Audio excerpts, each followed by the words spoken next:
혹은 경기 침체, 리세션하고 맞물려가지고 시장이 한 번쯤은 좀 크게 부러지는 장이 연말쯤에 나올 수도 있다, 이런 관점입니다. 한 10년 뒤에는 무려 2,000조 시장입니다. 제약바이오 흐름이 좀 강화될 확률은 높다, 이렇게 판단할 수가 있겠습니다. 1억이 있다고 하면 지금 표에서 말씀드렸듯이 일단 우리나라 이제 주력으로 어떤 업종과 섹터를 잡을 거냐, 반도체, 조선, 원전, 그리고 이제 뭐 에이펙 회담도 어쨌든 10월 말쯤에 있으니까요.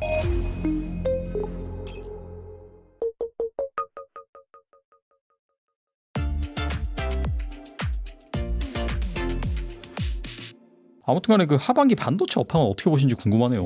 이게 참 나와서 가능하면 정말 좋은 소리만 말씀드리는 게 듣는 청자분들한테는 정말 그렇지, 내가 갖고 있는데 좋은 소리 듣고 싶지, 이런 생각 하실 텐데, 좋은 소리 하는 분은 아마 이 자리에 굉장히 많이 나오셔서 얘기를 할 거예요. 그러니까 저 뷰가 왜 저래, 이렇게 보는 시각도 100명 중에 하나쯤은 좀 삐꾸처럼 있어야 됩니다. 100이면 100 다 좋다 그러면 절대 그렇게 안 가요. 맞아요. 그런 네, 고점이죠. 네. 제가 차라리 구멍이고 너 혼자 틀렸어 이런 얘기 듣더라도 저는 그냥 제 생각대로 말씀을 드리고 싶은데, 사실 최근에 이런 뭐 HBM의 시장이 내년도에도 엄청나게 커진다더라, 이런 얘기, 또 오늘 이번 주에 이슈가 되고 있지만 결국은 뭐 HBM이 이렇게 성장이 되려고 하는 건 AI가 계속 성장을 해야 되고 거기에 투자가 많이 들어가니까 고사양의 그런 패키징들이 필요한 거잖아요. 네. 데이터 센터도 엄청나게 져야 되고. 근데 이제 이게 AI 버블이 돼가지고 이거 우리가 왜 하고 있지? 얼마 전에 MIT에서 보고서를 내놨는데 지금 AI에 투자가 들어간 95% 회사가 수익을 못 내고 있다. 5%만 내고 있다 그러거든요. 그 얘기 들으면 우리가 AI를 왜 열심히 하고 있는지에 대해서 그냥 맹목적인 추종? 저쪽에서 하니까 우리도 해. 근데 알고 보면 뭔가는 계속 뭐 데이터 센터도 만들고 고성능 칩도 막 사가지고 뭘 붙여서 하지만 진짜 우리가 뭘 하고 있는 거지? 그러니까 LLM 모델에다가 뭐 하면 뭐 만들어줘, 이런 거 말고 진짜 AI로 뭐가 달라지고 있는 거지에 대해서 어느 순간 회의를 느끼기 시작하면 상당히 회의감이 몰려올 수도 있다고 생각하거든요. 물론 샘 얼트먼이 어제 그제 인터뷰한 내용들은 그거예요. 이상한 애들이 많이 붙어가지고 AI가 과열됐고 투자에 대해서, 그렇지만 내가 하는 거는 옳고 앞으로 나는 수조 달러를 계속 AI에다 투자하겠다고 얘기를 하거든요. 그러니까 맥락을 보면 AI는 앞으로 굉장히 인간의 어떤 삶을 바꿔줄 대단한 거고, 1900년대 유럽에서 난리쳤던 튤립의 어떤 환상적인 그런 것과는 굉장히 거리가 있는 실체가 있는 것인데, 어중이 떠중이들이 너무 붙어가지고 시장에 과열되다 보니까 이상한 애들이 많이 있다. 이런 애들은 결국은 천해질 것이다. 이렇게 보는 시각들을 전반적으로 얘기한 거거든요. 그러니까 그렇게 보면 나는 잘할 수 있고 내 중심으로 내가 주도해서 가는 건 괜찮아, 이렇게 얘기한 건데, 시장에서는 이게 그냥 AI,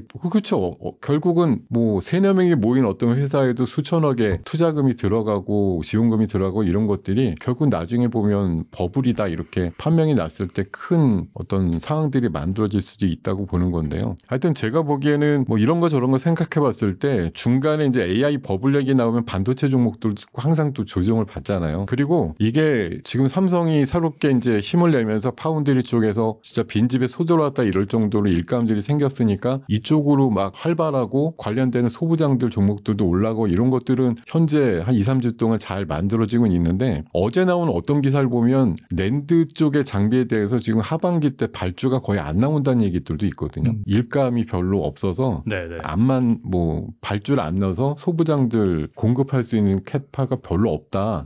이런 얘기들 나오는 것들도 있단 말이에요. 그리고 저는 작년도 여름에 그 모건 스탠리에서 반도체 겨울이 온다고 얘기했을 때 1년 뒤에 올 거를 미리 얘기했어라고 지난 시간에도 말씀을 드렸었는데, 저는 그렇기 때문에 지금 상황에서 정말 전 세계가 뭐 성장 일변도로 막 환장해가지고 AI를 추구하는 그런 그림들이 막 나오지 않는 한 정말 연말쯤 돼서는 약간 AI 회의론이 정말 더 크게 좀 대두될 수도 있으면서 반도체에 대한 업황 자체가 생각보다 그렇게 화랑은 아니야, 이런 생각이 좀 들지 않을까, 그런 시각이라서 제가 아까 뭐 우리나라 시장만 좀 좁혀서 말씀드렸을 때 9월 달쯤이나 이럴 때 한번 피크의 장세가 나오고 나서 뭐 만약 제 의견이 맞아서 연말까지 좀 소소하다 이런 시장이 나오게 된다고 하면은, 그럼 반도체 업황이라는 것도 사실 기본적으로 그런 지수의 흐름 안에서는 뭐 혼자 돋보이거나 이러진 못할 거라고 생각이 들고, 결국은 경기 침체라는 그 키워드가 연말쯤에는 작동 작동할 시장이라고 보기 때문에 이게 최근 사실 4, 5년 동안 시장 보면 미국 시장이라는 데가 금리가 계속 오르면서도 시장은 계속 폭발적으로 올랐거든요. 근데 지금 또 금리를 막 낮추라고 트럼프가 얘기하면서도 이게 또 결국은 폭발적인 유동성 장세를 만든다고 자꾸 이제 얘기를 하는데 금리가 올라도 시장을 올라가고 내려도 올라간다고 하면은 금리라는 걸 가지고 우리가 무슨 걱정을 왜 하고 있는 거지라는 근본적인 또 회의감 이런 것들이 좀 있을 수 있다고 보는 거고 저는 이번에 다들 뭐 금리 내리면 당연히 시장 또 그냥 오버슈팅하고 버블이 더 쌓이고 이런 상이 나올 거라고 보일 수도 있는데 저는 그거의 거의 끝단이라고 보는 거고 결국은 경기 침체 리세션하고 맞물려 가지고 시장이 한 번쯤은 좀 크게 부러지는 장이 연말쯤에 나올 수도 있다 이런 관점입니다. 이번에 2차 전지 얘기해 보겠는데 최근에 네. 리튬 가격이 또 오르고 있고 네. K배터리의 미국 ESS 수주로 2차 전지 기업들이 증시가 조정을 받는 가운데서도 오히려 좀 인버스 역할을 하면서 네, 좀 맞아요. 반등하는 모습이 나오고 있는데 네. 드디어 한 2년 동안 계속해서 내리막길을 걸은 2차 전지가 본격적인 반등을 시작한 거라고 볼 수 있을까요? 우리나라가 만약 ESS만 진짜 뭐 올인한다 이래 갖고 하게 되면 어느 정도 반등의 자리는 더 차지할 수도 있다고 생각 들거든요. 말씀 주신 대로 최근에 중국에서 약간 리튬과 관련된 이슈가 있어요. CATL이 전용으로 생산받는 광산의 어떤 조업을 한 석 달 동안 중지시켰다 이런 얘기도 있고 또 중국도 지금 잘 아시겠지만 많은 산업별로 과잉 생산이 되고 있는 부분 때문에 그것들 다 주체를 못하니까 세계에다가 뭐 덤핑으로 팔면서 지금 세계 질서가 어지러지는 과정이거든요. 그러니까 이게 그래서 이제 미국이 중국한테 생산을 줄여라 이렇게 요구를 하는 거고 어쨌든 남아있는 것도 지금 재고로 많이 남아있는 상황이라고 얘기를 하고 있는데요. 뭐 어쨌든 진짜 아무리 돈을 못 벌고 힘들다 이렇게 하더라도 뭐 A라는 종목 기준으로 보죠. 진짜 뭐 몇만 원 하던 애가 150만 원까지 올라갔다가 뭐 10몇만 원 이렇게까지 부러졌으니까요. 그게 지금 뭐 업황이 아주 제대로 돕니다 이거 아니더라도 좀 흔히 말해서 뭐 데스켓 바운드라고 얘기하지 않습니까? 진짜로 엄청나게 내려왔기 때문에 지금은 그냥 거들떠보지 않는 소외 국면에서 잠깐 올라줘도 이게 바닥에서 뭐 7, 80% 오르는 종목들이 나올 정도로 그래도 위에서 내린 거 생각해보면 얼마 안 되거든요.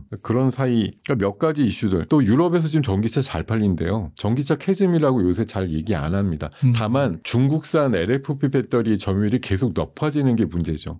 우리나라 3억 개를 쓰는 차종과 확률이 줄어드는 게 지금 제일 문제인데 그걸 좀 이겨내려고 틈새로 지금 우리가 진로를 잡은 게 결국 ESS. 잘 아시겠지만 6, 7년 전에 우리나라가 ESS 7, 80% 시장 점유율이 있었던 나라입니다. 근데 화재가 자주 나면서 이 안에 이러고서 갑자기 그 7, 80%를 중국이 다 뺏어갔는데요. 다시 우리나라가 어쨌든 미국 쪽에 진출을 활발하게 하고 있고 최근에 그 LG 에너지 솔루션이 테슬라 쪽에 ESS 쪽에 한 6조 원 정도 수출 계약이 나왔고요. 그리고 잘 아시겠지만 미국은 어쨌든 중국을 견제하려고 하니까요. 중국산 ESS에 대해서는 올해 지금 관세율이 40%가 넘는데 내년도에는 제가 알기로는 50%대 중반까지 또 올려요. 그러니까 아무래도 가격 경쟁력상 우리가 좀만 좀 원가 관리를 해야 한다고 치면은 우리나라 ESS가 좀 팔릴 수 있는 가능성 높다고 보는 거고 사실 테슬라도 실적 나오면 맨 좋아진 건 ESS 쪽의 성장밖에 없거든요. 에너지 쪽 맞아요. 네. 그러니까 우리도 결국은 그쪽의 추세에 맞춰서 미국의 ESS 시장이 제가 알기로는 작년도 기준으로 124조인데요. 2010년 뒤에는 무려 2000조 시장입니다. 큰 시장이에요. 그걸로만 솔직히 우리나라가 이제 최근에 뭐 조선이다, 뭐 원전이다 이런 얘기를 많이 이제 미국에다가 제안을 한다고 얘기하는데 저는 ESS만 꽉 잡아도 우리나라 기업들 충분히 돈 벌 수 있는 기회 열린다 이렇게 생각하고 있습니다. 확실히 좀 2차 전지는 ESS 쪽에서 기회를 잘 찾으면 좋을 것 같다는 생각이 들고요. 또 미국이 중국 바이오 기업을 견제하는 생물보안법을 사실상 재추진하고 있습니다.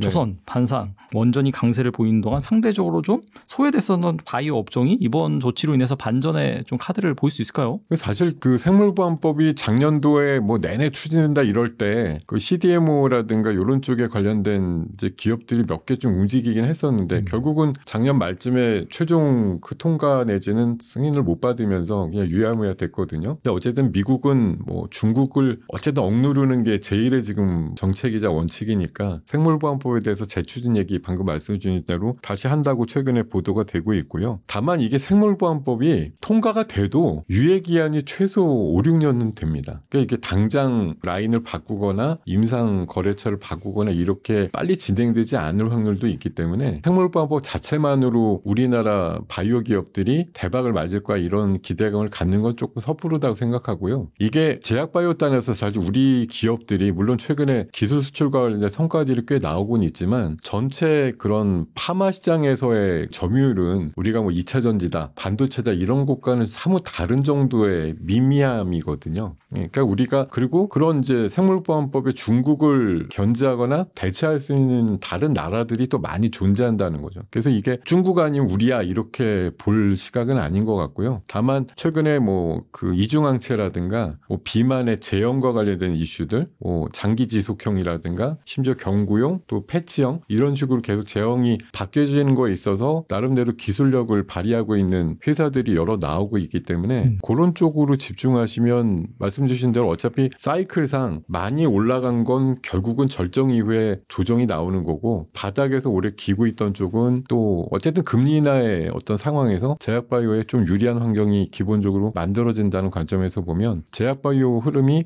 좀 강화될 확률은 높다 이렇게 판단할 수가 있겠습니다. 그렇다면 뭐 바이오텍이라든지 그런 바이오 주식들을 좀 주목하는 게 좋을까요? 뭐 임상이라는 기술 수출 이슈가 있는 그런 주식. 네, 아무래도 그런 기업이 좋을 것 같고요. 뭐 대표적으로 저는 ABL 바이오를 좀 높게 보고 있는데 최근에 뭐 물론 많이 올랐습니다만 저 개인적으로 보는 뷰는 10만 원은 결국 찍을 거다 이렇게 보고 있습니다. 최근에 9만 원대까지 갔다 또 7만 원까지 무너졌다 또 9만 원 갔다 지금 한 8만 원 초반 요런 정도인데요. 그랩바디라고 하는 그 기술력에 대해서 기술 이전 수출이 지속적으로 좀 발생할 가능성이 높다고 보고 있고 규모가 또 적지도 않습니다. 한 조 단위 이상 나올 거라고 보이기 때문에 결국 10만 원의 어떤 고지를 넘을 거다. 그리고 최근에 상장된 종목 중에는 토모큐브라는 종목이 있는데요. 이 종목이 그 홀로토모 그래피라고 하는 기술을 통해 가지고 세포나 오가노이드, 그러니까 인공장기 쪽을 고해상도로 관찰할 수 있는 그런 기술력을 갖고 있어서 이것들 관련해서 최근 흐름이 아주 좋은 종목이다라고 판단 들고 연말 정도면 지금보다 한 배 정도 이상 가격은 가 있지 않을까 그런 좀 그림을 예상을 하고 있습니다. 좋은 투자 아이디어 많이 말씀해 주셨는데 이 밖에 주목할 만한 투자 아이디어가 있다면 무엇이 있을까요? 투자 아이디어는 제가 자료를 하나 띄워놓고요. 일단 뭐 물어보시려고 원래 질문상으로는 내가 1억이 있으면 어떤 포트폴리오를 짤 건데 뭐 이렇게 질문 주시지 않을까 싶어가지고 지난번 설레를 봤을 때 이렇게 좀 표로 만들어봤어요. 그래서 1억이 있다고 하면 지금 표에서 말씀드렸듯이 일단 우리나라 이제 주력으로 어떤 업종과 섹터를 잡을 거냐, 반도체, 조선, 원전 그리고 이제 뭐 에이펙 회담도 어쨌든 10월 말쯤에 있으니까요. 엔터와 관련된 흐름도 봐야 될 거고 또 비만은 또 빠지지 않아. 비만도 결국은 큽니다. 왜냐하면 이게 먼 미래 같지만 2050년 정도 되면 지구에 사는 사람의 반이 비만이라고 하거든요. 아, 그래요? 네. 그래서 결국은 비만은 최근에 보니까 우리나라에 드디어 이제 마운자로가 출시가 됐더라고요. 오늘 기사 나온 게 있습니다. 오픈런이래요. 약국 열 때 8시부터 가서 기다린대요, 사람들이. 우리나라 사람들은 특히나 이제 비만이 아닌데도 불구하고 아닌데도 어떻게든 뭐 처방 받으셔가지고 어쨌든 다이어트 하니까 이렇게 받으시는 것 같은데 이게 무서운 게 그거지 않습니까? 이게 마운자로가 유명해진 게 그 머스크가 위고비 맞다가 마운자로로 바꿨다고 하면서 이게 더 효능이 좋다고 진짜 효능이 잘 나왔어요. 임상값만 보면 성능이 더 좋은 걸로 나왔는데 심지어 가격도 싸요. 조금 쌉니다. 그러니까 이번에 우리나라에 공급하는 위고비가 40% 가격 낮췄어요. 가격으로 승부 보자 이래가지고. 그래서 지금 뭐 거의 지금 맞짱 뜨고 있는 상황이라서 비만과 관련된 수요는 꾸준할 것이고 관련해서 지금 사실 최근에 위고비는 또 그 메시라 그래서 지방간염 치료제로도 FDA 승인받았거든요. 그러니까 이게 효능이 여러 가지 계속 나오면서 뭐 비만 치료제가 거의 만병통치약 같은 느낌으로 평가받는 상황이라서 비만약도 결국 저렇게 블루엠텍 같은 경우가 위고비 유통을 대량으로 하는 기본적인 회사이고